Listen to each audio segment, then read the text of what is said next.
This is uh, God is spirit. It's a biblical quote, one of my favorites.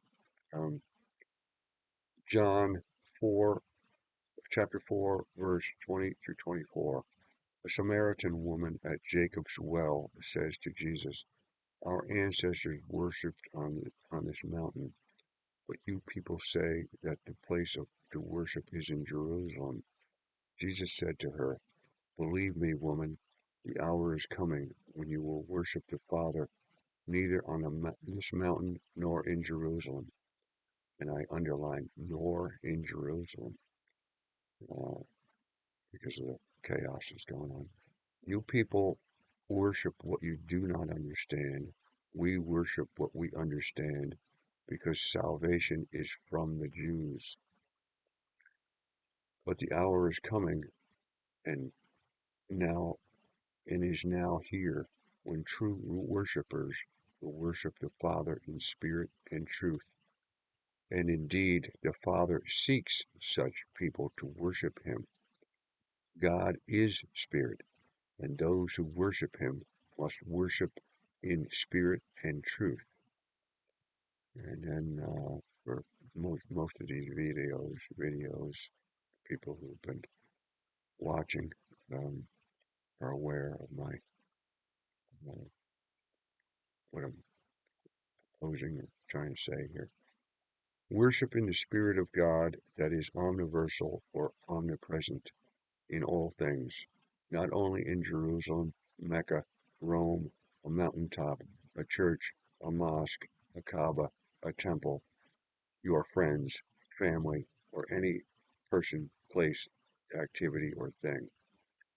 When religions or belief systems become established and a building is erected, temple, church, mosque, etc., an attempt at confining the spirit or the death of the spirit within that religion or belief system may be near at hand. Churches, temples, synagogues, mosques, and other ritualistic sites as idols may become religious tombs for spiritual maturity into the totality of ever-present harmonious, loving union with all.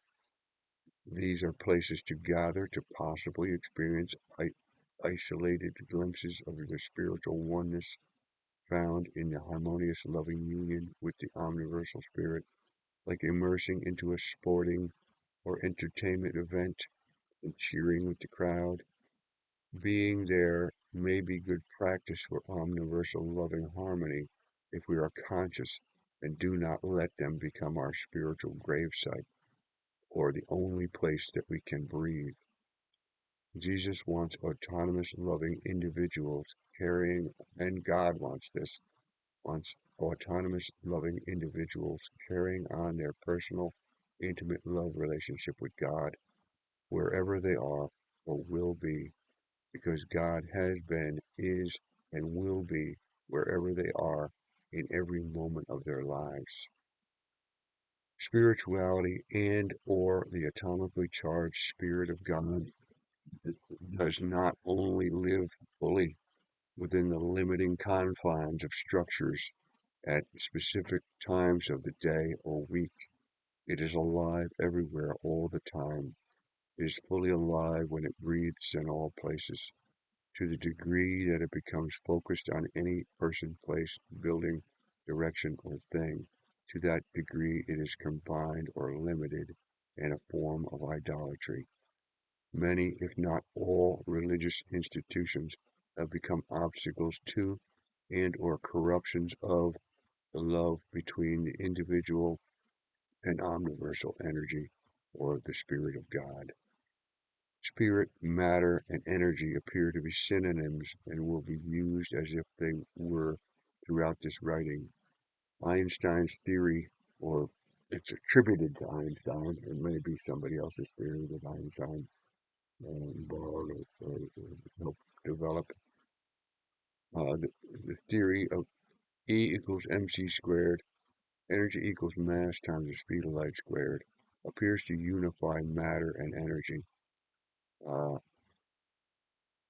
so you got spirit, matter, and energy appear to be synonyms and will be used as if they were throughout this writing. Einstein's theory, E equals mc squared, energy equals mass times the speed of light squared, appears to unify matter and energy. Logic unifies or will unify all three, spirit, matter, and energy. All matter is composed of or is energy. Everything, including what appears to be the most solid objects known, vibrates at varying frequencies in energetic particle movement or life. If we heat an object, the particles speed up, as in boiling water. If we cool the object, the particles slow down, as in frozen water. The, the in between boiling and freezing water is liquid. The pursuit of absolute zero, which has not happened yet and may not be able to happen, is an attempt to freeze or stop particle motion or life. When we touch an object, we feel the slower particle motion as cold and faster particle motion as hot. We do not merely touch an object, we experience its particle motion or life in relation to the particle motion of our skin. Often before complete contact is made with an object, the interchange of fast-moving heated particles or slower-moving cold particles can be felt. Again, before you touch, sometimes things are so hot, I guess like a campfire.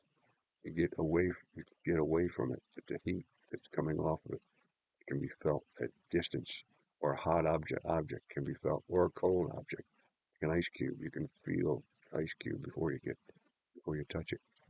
The particle motion throughout our body moves within certain frequencies. When our bodies encounter particle motion that is too fast or too hot, we experience pain as a clue that our instinctive guide or controller within gives us to retreat or burn. When our bodies experience particle motion that is too slow or too cold, we also experience pain as a clue that our being gives us to retreat or freeze. If we allow or are compelled to let either extreme overwhelm our bodies, the vibrational frequency of the living spirit, consciousness, or essence within us will leave the body for dead. Food, water, and air supply the energy that regulates our body temperature within a relatively narrow band of climate zones on Earth. All our senses, sight, hearing, smell, taste, touch, emotions, and possibly intuition and others, represent different ways to perceive particle motion through sound, light, chemical reactions. We are continuously surrounded by lifelike particle motion, energy, or spirit in everything we perceive. We are composed of and surrounded by particles in motion, or energy, or spirit always. This is inescapable and can only be not denied, ignored, or left unaware. It has been claimed that nuclear fission reactions release 10 million times more energy than is released in typical chemical reactions, such as the burning of fossil fuels or wood. It is said to have been discovered that the energy in 1 kilogram or 2.205 pounds of matter can be equivalent to 20 million tons of TNT, or 21 trillion kilocalories, or millions of electron volts, or 700 million gallons of gasoline, or 90 petajoules, or 25 billion kilowatt hours, or 85 trillion BTUs, or more, and this is through atomic fission and fusion methods of energy release. More energy may be released through currently unknown methods. And I put some little amusing things in quotations. Let's say tweaking a proton or electron a certain way, or making, instead of splitting an atom, maybe tweaking a proton or electron a certain way, or making a quark laugh, may set off a chain reaction that destabilizes energy in and around the planet. and the Earth temporarily becomes like a star. Oh, God bless me. Our bodies are composed of atomic particles and energy. Multiply 10 million tons of TNT by your body weight in pounds, or 20 million tons per kilo, and you will get an idea of how much energy is available to you in this perpetually live moment. If you weigh 175 pounds, then you have at least the potential energy of 1,750,000,000 tons of TNT. Of course, we don't want to become any more unstable than we already may be, nor do we want to explode or overheat. We would like to become aware of the magnificent spirit or energy inherent within us and around us uh, that has been given to us by our Creator or God or the omniverse, and that we are part of.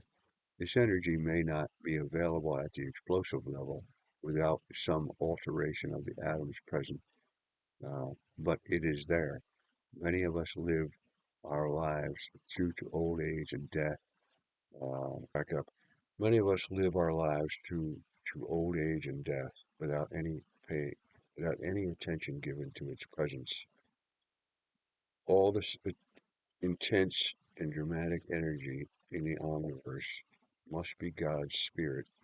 What is written about omnipresence and omnipotence is in religion is true.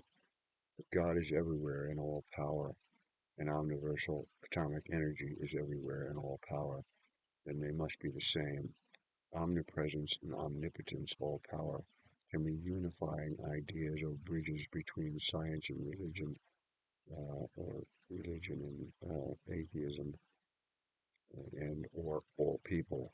Um, Energy is said to be eternal or deathless, although it does change forms, which is like the description of God's eternal spirit. Our bodies are made of basically the same energy or spirit as all solids, liquids, and gases. The trees, stones, plastics, animals, water, air, etc. Every person, place, and thing in the omniverse can be viewed as our relatives in omniversal energy or the Spirit of God. Even in the biblical book of Genesis that says God created the heavens and the earth and all they contain in 6 days, indicates that God composed all the living with what we commonly call non-living material, including man from dust or clay. Evolution and some religions say that so-called living beings have come from and are composed of so-called non-living matter. The omniverse, or God, is our producer or creator, no matter which belief or theory you subscribe to, and all things are in active motion. The separation of living and non-living things is simply a technical separation, possibly by varying degrees of electromagnetic radiation frequencies, that is not real at the particle level. This separation has played a primary role in most human social and global conflicts, wars, and environmental destruction. Reverence for all so-called living and non-living things will play a primary role in harmonious loving unification of humans with their world or God. Galatians, biblical quote, Galatians 5, chapter 5, 16 through 25.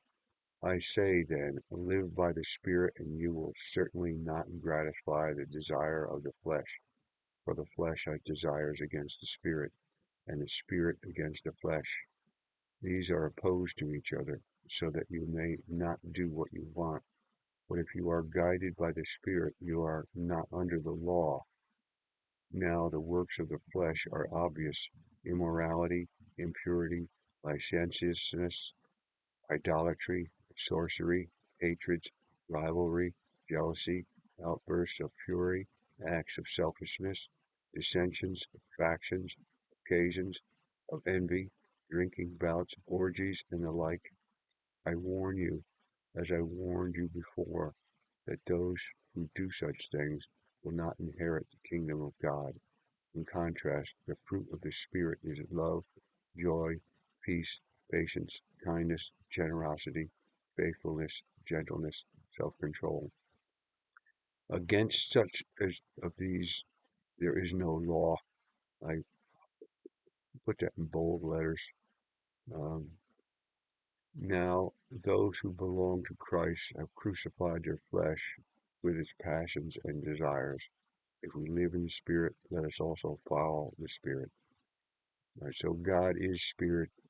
It's a biblical quote.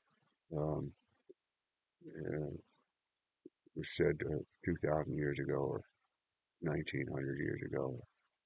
Um, so uh, just to pulling out biblical quotations and making a comparison between what we know scientifically today, or we assume we know, and biblical quotes from back in the time.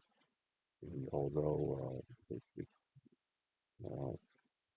almost impossible to validate with absolute certainty all the minutia of whatever translation of the Bible you have, because as I noted in one of my other videos, and is in a different section of the books.